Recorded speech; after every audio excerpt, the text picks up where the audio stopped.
Sarah Paulson, the chameleonic force of stage and screen whose portrayals from American Horror Stories Cordelia to The People v. O.J. Simpson's Marcia Clark have redefined dramatic depth, injects her latest role with a razor-sharp wit that skewers contemporary headlines. In the Tuesday premiere of the legal thriller All's Fair, Paulson's character, the no-nonsense attorney Carrington Lane, unleashes a zinger during a client consultation that lands like a cultural gut punch. A quip linking her Mark's slicked-back coiffure to the notorious excesses attributed to Sean Diddy Combs. In what? Leftover baby oil from a Diddy freak-off? Lane deadpants, her delivery dripping with Paulson's trademark blend of incredulity and incision, transforming a mundane hair critique into a commentary on scandal's sticky residue. The scene unfolds in a sleek Manhattan office, where Lane, clad in tailored power suits that echo Paulson's real-life affinity for menswear, grills her client, Chase Munroe Matthew Noska, over his divorce from the enigmatic Allura Grant, a Kim Kardashian avatar per casting whispers. Munroe's grease sheen mane draws Lane's ire. "What is happening with your hair? Your goddamn grease helmet? It looks like an oil slick." His feeble protest, "I wash it," elicits the killer line, a fusion of legal banter and pop culture savagery that has viewers pausing mid-episode to unpack its layers. Paulson, 50 and at the zenith of her Emmy-laden career, imbues the dialogue with a lived-in sarcasm, her eyes narrowing as if dissecting a deposition. The reference to Combs, the hip-hop mogul ensnared in lawsuits alleging coerced freak-offs and lavish lubrications, isn't mere Easter egg. It's a mirror to All's Fair's themes of power imbalances and hidden depravities in elite circles. All's Fair, helmed by showrunner Ryan Murphy acolytes, positions Paulson as the linchpin in a narrative that dissects matrimonial warfare among New York's one-percenters. Lane's caseload brims with betrayals, infidelity masked as boardroom conquests, assets concealed in offshore shells, mirroring the real-world reckonings that Combs' saga has amplified. The baby oil barb, scripted with audacious precision, arrives amid a season arc where Lane uncovers Grant's web of influence peddling, drawing parallels to Combs' alleged empire of excess. Paulson's choice to lean into the joke stems from her history of bold humor. Recall her ratchet-era jabs at Hollywood hypocrisy or impeachment's dissection of Clinton Lewinsky fallout. Here, she wields comedy as scalpel, excoriating not just Munroe's vanity but the cultural fetishization of lubricious legacies.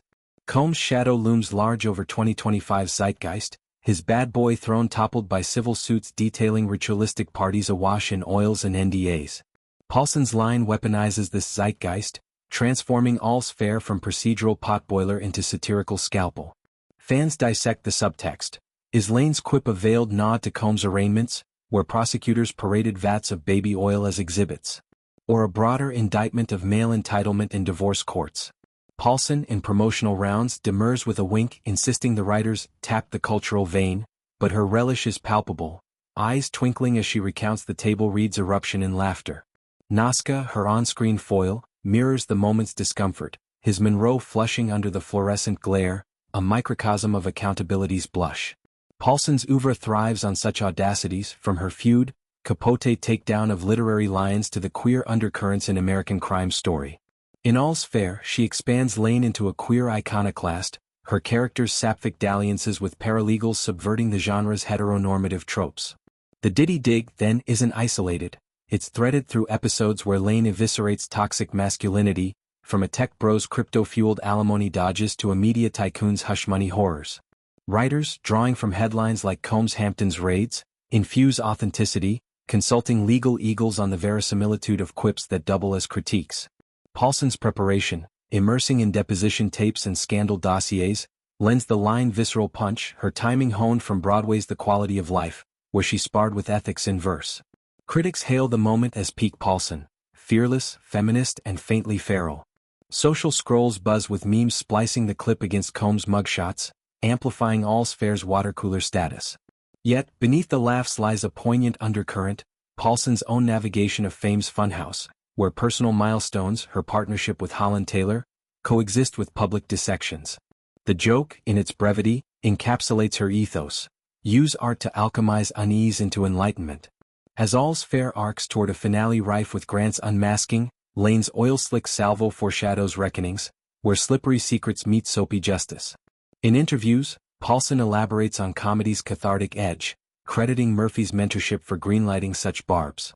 Humor disarms the devil, she quips, echoing Combs' own lyrical bravado turned indictment. For viewers, the line lingers as lexicon, Diddied, entering slang for overoiled alibis. All's fair, through Paulson's prism, refracts scandal into satire, proving that in the court of public opinion, the sharpest verdicts are verdant with wit. As Lane dusts her hands post-quip, viewers sense the series' pulse. In a world slick with deceptions, truth shines brightest when oiled just right.